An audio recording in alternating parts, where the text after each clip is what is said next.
اس video میں ہم جانیں گے مصر کیسے وجود میں آیا، دریائے نیل کا اس قوم کی تعمیر میں کیا کردار تھا، فرعون کون تھے، اہرامات کیسے بنے، ممی بنانے کا راز کیا تھا، اور قدیم مصر کے مذہب، سائنس اور حکمت کا حیران کن نظام کیسا تھا، حضرت موسیٰ علیہ السلام کا دور، حضرت عمر فاروق رضی اللہ تعالیٰ عنہ کا اسلامی دور، اور اس کے علاوہ کلیوپیترا مصر کی وہ ملکہ جس نے اقتدار اور حکمرانی کے لیے اپنے ہی بھائیوں سے شادیاں کی۔ تو آئیے چلتے ہیں اس مزیدار ویڈیو کی طرف۔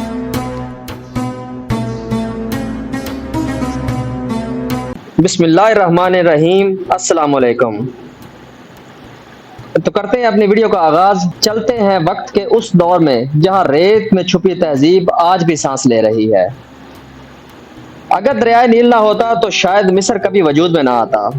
افریقہ کے دل سے نکل کر یہ دریا ہزاروں میل بہتا اور مصر کی سرزمین کو سیراب کرتا۔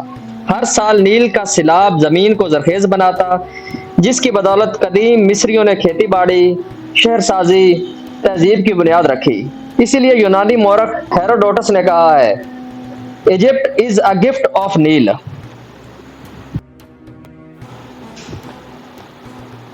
تقریباً 3100 قبل مسیح میں ایک عظیم بادشاہ مینا اور نارمر نے بلائی اور زیر مصر کو متحد کیا۔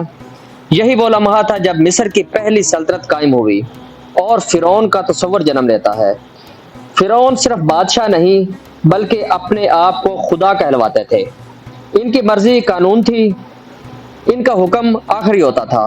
یہ حکمران اہرام تعمیر کرواتے، مندر بنواتے اور اپنی زندگی کے بعد کے سفر کی تیاریوں میں مصروف ہو جاتے۔ گیزا کے اہرامات دنیا کے 7 قدیم عجائبات میں شامل ہیں اور آج بھی قائم ہیں۔ ان کی تعمیر کا مقصد، طریقہ اور پیغام ہزاروں سال بعد بھی انسان کو حیران کر دیتا ہے۔ مصری فرعون مرنے کے بعد دوبارہ زندہ ہونے پر یقین رکھتے تھے۔ ان کا ماننا تھا کہ بادشاہ جسمانی طور پر دوبارہ اٹھے گا اور اسے دنیاوی سامان، خادمین اور دولت کی ضرورت ہوگی۔ اسی لیے اہرام ایک قبر کے ساتھ ساتھ ایک آخرت کا محل بھی ہوتا تھا۔ اہرامات فرعون کی بادشاہت، عظمت اور خدائی کے دعوے کو ظاہر کرتا تھا۔ وہ چاہتے تھے کہ ان کی قبر اتنی عظیم ہو کہ وہ ایک بڑے مقام کے قریب نظر آئے۔ کچھ ماہرین کے مطابق اہرامات خاص شمسی ترتیب میں بنائے گئے ہیں۔ ان کی ساخت کا تعلق سورج، ستاروں اور کہکشاؤں سے ہے، جو مصر کے قدیم مذہب میں اہم تھے۔ یہ اہرامات کیسے بنے؟ تقریباً 2560 قبل مسیح میں بنایا گیا خوفو کا اہرام، the great pyramid of Khufu, سب سے مشہور اہرام ہے۔ اسے مکمل ہونے میں تقریباً 20 سال لگے۔ اہرام کے پتھر کا وزن تقریباً 2 ٹن سے شروع ہو کر 15 ٹن تک تھا۔ اندازاً 23 لاکھ پتھر استعمال ہوئے۔ یہ پتھر دریائے نیل کے ذریعے لائے جاتے تھے۔ مزدور ریمپ، لکڑی کے رولز اور پتھروں کو دھکیلنے کے نظام سے کام کرتے تھے۔ پرانے نظریات کے برعکس یہ اہرام بلکہ تربیت یافتہ ماہرانہ کاریگروں اور مزدوروں نے بنائے۔ ان کے لیے چھوٹے شہر بنائے گئے تھے جہاں کھانا، رہائش، طبی امداد سب مہیا کی جاتی تھی۔ دا گریٹ پیرامڈ آف گیزا دنیا کے سب سے بڑا اور بلند اہرام خوفو کا اہرام ہے۔ اس کی لمبائی پہلے تقریباً 146 میٹر تھی اور آج تقریباً 138 میٹر ہے۔ یہ اہرام 3800 سال تک دنیا کی بلند ترین عمارت رہا۔ آج بھی اس کی تراش، سمتوں کی درستگی اور انجینئرنگ حیران کن ہے۔ اہرام کا رخ شمال کی جانب ہے، جسے ستاروں سے جوڑا جاتا ہے۔ کچھ نظریات کے مطابق اہرامات اورین بیلٹ کہکشاں سے مطابقت رکھتے ہیں۔ یہ ظاہر کرتا ہے کہ مصریوں کے پاس ماہر فلکیات کا بہت زیادہ علم تھا۔ خوفو کے اہرام میں ایک بڑا خالی کمرہ دریافت کیا۔ کچھ ماہرین کا ماننا ہے کہ اس میں ابھی تک خفیہ کمرے، سرنگیں اور خزانے چھپے ہو سکتے ہیں۔ جدید ٹیکنالوجی سے اس کی اسکیننگ جاری ہے۔ فرعون کے بنائے ہوئے اہرامات صرف قبریں نہیں بلکہ ایک دور کا پیغام، طاقت، سائنس اور فن تعمیر کا ایک امتزاج تھا، جو ہزاروں سال گزرنے کے باوجود آج بھی زندہ ہے۔ 2025 میں ایک تحقیقاتی ٹیم نے دعویٰ کیا ہے کہ جدید سینتھیٹک آپریچر ریڈار استعمال کر کے انہوں نے گیزا پیرامڈز کے نیچے تقریباً 2 کلومیٹر طویل زیر زمین شہریت دریافت کی ہے۔ رپورٹ کے مطابق یہاں 8 گہرے عمودی شافٹ، اسپائرل راستے، کیوب نما ہالز اور ممکنہ پانی کی نالیاں شامل ہیں۔ اگرچہ یہ دعویٰ بڑا دلچسپ ہے اور عوامی دلچسپی بڑھا رہا ہے، مگر تاحال کوئی معتبر سائنسی تصدیق یا تحقیق سامنے نہیں آئی۔ ابھی اس پر ریسرچ جاری ہے۔ فرعون کے زمانے میں بنی اسرائیل یعنی حضرت یعقوب علیہ السلام کی اولاد مصر میں غلام بنا دی گئی تھی۔ ان سے سخت مشقت کرائی جاتی، ان کے بچوں کو ذبح کر دیا جاتا اور عورتوں کو زندہ رکھا جاتا۔ فرعون کو خبر ملی کہ بنی اسرائیل میں ایک بچہ پیدا ہوگا جو اس کی حکومت کا خاتمہ کرے گا۔ اس نے تمام نومولود لڑکوں کو قتل کرنے کا حکم دے دیا۔ اس وقت حضرت موسیٰ علیہ السلام پیدا ہوئے۔ ان کی والدہ کو اللہ نے وحی کی، اور ہم نے موسیٰ کی ماں کو وحی کی کہ اسے دودھ پلا، پھر جب تجھے اس کی جان کا خوف ہو تو اسے دریا میں ڈال دے۔ موسیٰ علیہ السلام کو ایک صندوق میں رکھ کر دریا میں چھوڑا گیا اور صندوق جا پہنچا فرعون کے محل میں۔ فرعون کی بیوی آسیہ نے بچے کو گود لے لیا۔ وہ کہتی ہے، یہ بچہ ہماری آنکھوں کی ٹھنڈک ہے، اسے قتل نہ کرو۔ موسیٰ علیہ السلام جوان ہوئے۔ ایک دن ایک مصری کو بچاتے ہوئے غیر ارادی طور پر قتل کر بیٹھے اور مصر سے نکل گئے۔ کئی برس بعد اللہ نے انہیں نبوت عطا کی، جاؤ فرعون کے پاس، وہ سرکش ہو گیا ہے۔ اللہ نے موسیٰ علیہ السلام کو 2 معجزے عطا کیے، عصا لاٹھی جو سانپ بن جاتی تھی، ید بیضا ہاتھ کا روشن ہونا۔ اللہ کا پیغام ہے بنی اسرائیل کو آزاد کرو۔ فرعون نے انکار کیا اور جادوگروں کو بلا لیا، مگر جب حضرت موسیٰ علیہ السلام کا عصا زمین پر پڑا تو جادوگروں نے سجدہ کر لیا۔ ہم ہارون اور موسیٰ کے رب پر ایمان لے آئے۔ فرعون نے کہا، میں تمہارا سب سے بڑا رب ہوں۔ اس نے ظلم بڑھا دیا اور بنی اسرائیل کو چھوڑنے سے انکار کر دیا۔ آخرکار اللہ کا حکم آیا، بنی اسرائیل کو لے کر مصر سے نکل جاؤ۔ فرعون نے اپنی فوجوں کے ساتھ پیچھا کیا۔ بنی اسرائیل سمندر کے کنارے پھنس گئے۔ موسیٰ علیہ السلام نے لاٹھی زمین پر ماری اور سمندر 2 حصوں میں تقسیم ہو گیا۔ بنی اسرائیل گزر گئے۔ فرعون نے پیچھا کیا اور اللہ نے سمندر کو دوبارہ ملا دیا اور فرعون غرق ہو گیا۔ قرآن پاک کی آیت ہے، آج ہم تیرے جسم کو نجات دیں گے تاکہ تو بعد والوں کے لیے نشانی بن جائے۔ فرعون کی لاش آج بھی موجود ہے۔ ماہرین آثار قدیمہ کے مطابق فرعون رمسس دوم کی ممی آج قاہرہ کے عجائب گھر میں محفوظ ہے۔ قرآن کی پیش گوئی زندہ ثبوت ہے۔ کوئی طاقت اللہ سے بڑی نہیں، ظالم کا انجام ہمیشہ رسوائی ہے۔ رمسس دوم 1213 سے لے کر 1289 تک اقتدار میں رہا۔ مصر کے طاقتور ترین فرعونوں میں سے ایک تھا۔ اس نے 66 سال حکومت کی اور بے شمار یادگاریں، مجسمے اور معبد تعمیر کروائے۔ تقریباً 3000 سال تک فرعونوں نے حکومت کی۔ مصر کو دنیا کی سب سے طاقتور اور شاندار تہذیبوں میں شامل رکھا۔ اہرام، معبد اور دیوتاؤں کے نظام نے مصری تہذیب کو ایک الگ پہچان دی، مگر پھر سب کچھ بدل گیا۔ وقت کے ساتھ ساتھ فرعونوں کی حکومت میں کرپشن، مذہبی شدت پسندی اور شاہی خاندانوں کے اندر جھگڑے بڑھنے لگے۔ پادری طبقہ بہت طاقتور ہو چکا تھا، جو اکثر بادشاہ کے اختیارات کو چیلنج کرتا رہتا تھا۔ عوام پر ٹیکسوں کا بوجھ بڑھتا گیا۔ غریب اور غلام طبقہ بغاوت کے قریب پہنچنے لگا اور ظلم حد سے بڑھ گیا تھا۔ سن 1600 قاف میم ہیکسوس کا حملہ۔ ایشیا میں آنے والے ہیکسوس نامی حملہ آوروں نے مصر کے کچھ حصے فتح کیے۔ انہوں نے گھوڑوں اور رتھوں کے ذریعے جنگ میں برتری حاصل کی، جو مصر کے لیے نئی چیز تھی۔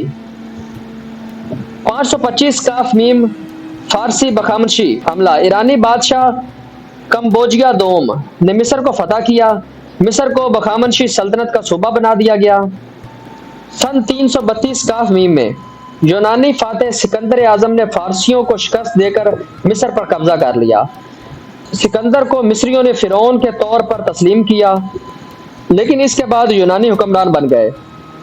بعد ازاں اس کے جنرل بطلیموس نے حکومت سنبھالی، جس کا سلسلہ کیلوپیترا پر ختم ہوا۔ فرعونوں کے بعد سکندر نے میمفس میں خود کو فرعون قرار دیا۔ اس نے ایک نئی ہیلیانی شاہی حکومت قائم کی اور شہر اسکندریہ کی بنیاد رکھی، جو بعد میں یونانی ثقافت و علم کا مرکز بن گیا۔ یہی وہ لمحہ تھا جب مصر پر نئے دور کی شروعات ہوئی اور پتھر پر معمور حکومت کی جگہ علم و فن کی اہمیت نے جگہ لی۔ الیگزینڈر دا گریٹ کے بعد مصر پر بطلموسی خاندان نے حکومت کی اور ان کی آخری ملکہ تھی کلیوپیٹرا۔ کلیوپیٹرا مصر کی ایک مشہور ترین اور آخری فرعون ملکہ تھی۔ اس کی کہانی اقتدار، حسن، سیاست، عشق اور صانعات سے بھرپور ہے۔ آئیے اس کو ایک تفصیلی اردو ڈاکومنٹری انداز میں سمجھتے ہیں۔ اس کی پیدائش سن 69 قبل مسیح میں ہوئی۔ کلیوپیٹرا یونانی نسل کی تھی جو سکندر اعظم کے بعد مصر پر حکومت کر رہی تھی۔ وہ بطلموس خاندان کی آخری فرمانروا تھی اور مصر کی وہ آخری ملکہ بھی جس نے حقیقی طاقت کے ساتھ حکومت کی۔ بطلموس خاندان میں رواج تھا کہ بھائی بہن کی شادی ہوتی ہے تاکہ اقتدار خاندان میں ہی رہے۔ کلیوپیٹرا نے 18 سال کی عمر میں اپنے چھوٹے بھائی بطلموس 13 سے شادی کی۔ جلد ہی اقتدار کی جنگ چھڑ گئی۔ بھائی نے اسے تخت سے ہٹایا مگر کلیوپیٹرا نے جولیس سیزر کی مدد سے دوبارہ تخت حاصل کیا۔ بطلموس 13 دریائے نیل میں ڈوب کر ہلاک ہو گیا۔ دوسرا بھائی بطلموس 14 تخت کو محفوظ رکھنے کے لیے کلیوپیٹرا نے دوسرے بھائی سے بھی شادی کر لی، مگر تمام اختیارات کلیوپیٹرا کے پاس تھے۔ مورخین کا کہنا ہے کہ کلیوپیٹرا نے بطلموس 14 کو زہر دے دیا تاکہ اس کا بیٹا سیزارین تخت پر بیٹھ سکے۔ جولیس سیزر روم کے سب سے بڑے حکمران سے کلیوپیٹرا نے ملاقات 48 قبل مسیح میں کی۔ کلیوپیٹرا قالین میں لیٹ کر سیزر کے محل میں پہنچی تھی، ایک مشہور تاریخی واقعہ ہے۔ ان دونوں کا رشتہ سیاسی اتحاد کے طور پر شروع ہوا مگر بعد میں ان میں سے ایک بیٹا بھی پیدا ہوا، سیزارین۔ جولیس سیزر کے قتل کے بعد کلیوپیٹرا نے روم کے دوسرے طاقتور ترین شخص مارک اینٹنی سے اتحاد کیا اور ان سے 3 بچے پیدا ہوئے۔ اینٹنی نے روم کو چھوڑ کر مصر میں رہائش اختیار کر لی، جس پر روم میں اسے غدار کہا گیا۔ ایکٹیوس نے مارک اینٹنی اور کلیوپیٹرا کے خلاف جنگ چھیڑ دی۔ اس جنگ میں اینٹنی اور کلیوپیٹرا کو شکست ہوئی۔ اینٹنی نے شکست کے بعد خودکشی کر لی۔ کلیوپیٹرا نے بھی 30 قبل مسیح میں سانپ کے زہر سے خودکشی کر لی۔ کچھ لوگوں کا کہنا ہے کہ کلیوپیٹرا نے خودکشی کی، لیکن کچھ کا کہنا ہے کہ اسے روم نے مروا دیا۔ اس کے بعد مصر رومن سلطنت کا حصہ بن گیا اور بطلموس خاندان ختم ہو گیا۔ رومی سلطنت کے بعد یہ واقعہ 20 ہجری حضرت عمر بن خطاب رضی اللہ تعالیٰ عنہ کے دور خلافت میں مصر کی فتح اسلامی فتوحات کا ایک اہم سنگ میل تھی، یعنی 641 عیسوی میں یہ واقعہ پیش آیا۔ آئیے جانتے ہیں اس کی تفصیل۔ جب خلافت عمر رضی اللہ تعالیٰ عنہ تھی تو اسلامی سلطنت تیزی سے پھیلنے لگی۔ شام، فلسطین، عراق فتح ہو چکے تھے۔ اب رخ تھا افریقی سرزمین مصر کی جانب، جہاں قبطی عیسائی حکومت اور رومی بازنطینی سلطنت کا قبضہ تھا۔ حضرت عمرو بن العاص نے خلیفہ عمر رضی اللہ تعالیٰ عنہ سے اجازت مانگی کہ مصر پر حملہ کیا جائے۔ حضرت عمر رضی اللہ تعالیٰ عنہ پہلے متذبذب تھے، لیکن پھر فرمایا، اگر 4 دن میں میرے خط کے پہنچنے سے پہلے تم مصر کی سرحد پار کر چکے تو اللہ تمہارا مددگار ہوگا، ورنہ واپس آ جاؤ۔ حضرت عمرو بن العاص 4 دن کے اندر فلسطین کی سرحد عبور کر چکے تھے، چنانچہ آگے بڑھنے کی اجازت ملی۔ 638 عیسوی میں حضرت عمرو بن العاص کی قیادت میں مسلمان افواج نے مصر کا رخ کیا۔ بیلبس اور بابلیون قاہرہ کے قریب جیسے اہم قلعوں کو فتح کیا۔ قلعہ بابلیون کا محاصرہ کتنے مہینوں تک جاری رہا، لیکن مسلمانوں کی ثابت قدمی سے بالآخر یہ مضبوط قلعہ بھی فتح ہو گیا۔ اس کے بعد اسکندریہ کا رخ کیا گیا۔ یہ مصر کا سب سے مضبوط بازنطینی شہر تھا۔ 641 عیسوی میں طویل معاصرے کے بعد اسکندریہ بھی فتح کر لیا گیا۔ مصر کے مقامی قبطی عیسائی جو بازنطینی حکومت سے نالاں تھے، مسلمانوں کے ساتھ تعاون کرنے لگے۔ حضرت عمرو بن العاص نے ان کے ساتھ انصاف اور رواداری سے پیش آ کر ان کے دل جیت لیے۔ مصر کی فتح کے بعد وہاں مسلمانوں نے قاہرہ کے قریب مسجد عمرو بن العاص قائم کی، جو آج بھی مصر کی قدیم ترین مسجد مانی جاتی ہے۔ حضرت عمر بن العاص کو مصر کا گورنر مقرر کیا گیا۔ حضرت عمر بن خطاب رضی اللہ تعالیٰ عنہ نے سختی سے حکم دیا کہ عیسائیوں کے مذہب، چرچ اور عبادات کو نقصان نہ پہنچایا جائے۔ جزیہ لیا گیا، لیکن بدلے میں جان و مال اور مذہبی آزادی کی مکمل ضمانت دی گئی۔ اسلام نے مفتوح اقوام کے ساتھ عدل و رحم کا سلوک کیا۔ مصر کی فتح سے اسلام کو افریقہ میں داخل ہونے کی راہ ملی۔ خلافت راشدہ کا نظام دنیا کے عظیم ترین انصاف پر مبنی حکومتی نظام میں شمار ہوا۔ حضرت عمر رضی اللہ تعالیٰ عنہ کی دور اندیشی، حضرت عمرو بن العاص کی حکمت عملی اور اللہ پر یقین نے ایک عظیم سلطنت کا دروازہ کھولا۔ آج مصر میں لاکھوں مسلمان اور اسلامی ورثہ اسی فتح کو یاد کرتا ہے۔ یہ تھا مصر میں اسلامی دور کا آغاز۔ مصر کی سرزمین یہ صرف ایک ملک نہیں، یہ ان واقعات کا گواہ ہے جنہیں قرآن نے محفوظ کر لیا۔ یہاں وہ فرعون رہا جس نے کہا کہ میں تمہارا سب سے بڑا رب ہوں، مگر پھر اللہ نے اسے دریائے نیل میں غرق کر کے رہتی دنیا تک کے لیے عبرت بنا دیا۔ یہی مصر ہے جہاں حضرت موسیٰ علیہ السلام نے فرعون کو للکارا اور توحید کا علم بلند کیا۔ لیکن فرعون صرف تاریخ کی مٹی میں دفن ہے، اور یہ وہی مصر ہے جہاں اسلام نے اپنے قدم رکھے، جہاں صحابہ اکرام رضی اللہ تعالیٰ عنہ نے اذانیں دی، جہاں مسجد عمرو بن العاص نے قاہرہ کے افق پر ایمان کا پہلا مینار بلند کیا۔ آج جب ہم مصر کی گلیوں، دریاؤں، اہرامات اور مسجدوں کو دیکھتے ہیں تو ایک پیغام واضح ہوتا ہے: تاریخ بدل سکتی ہے، سلطنتیں مٹ سکتی ہیں، لیکن اللہ کی قدرت اور حق کا پیغام کبھی نہیں مٹ سکتا۔ قرآن پاک کی سورہ یونس میں اللہ پاک ارشاد فرماتے ہیں: پس آج ہم تیرے جسم کو بچا لیں گے تاکہ تو ان کے لیے نشانی بن جائے جو تیرے بعد آئیں گے۔ پس اے دیکھنے والے، تاریخ کو دیکھ، سمجھ اور سیکھ، کیونکہ جو اللہ کو بھول جاتا ہے وقت اسے مٹا دیتا ہے، لیکن جو اللہ کے ساتھ جڑ جاتا ہے وہی باقی رہتا ہے ہمیشہ کے لیے۔ یہ تھا قدیم مصر کا پہلا باب، نیل کی گود سے نکلی تہذیب، فرعونوں کا غرور اور اہرامات کی خاموشی۔ لیکن یہ کہانی یہاں ختم نہیں ہوتی۔ اگلی آنے والی قسط میں ہم بات کریں گے صلاح الدین ایوبی، عثمانی سلطنت، اس کے بعد جدید مصر۔ اسی کے ساتھ اجازت دیجیے، دعاؤں میں یاد رکھیے گا۔ اللہ حافظ۔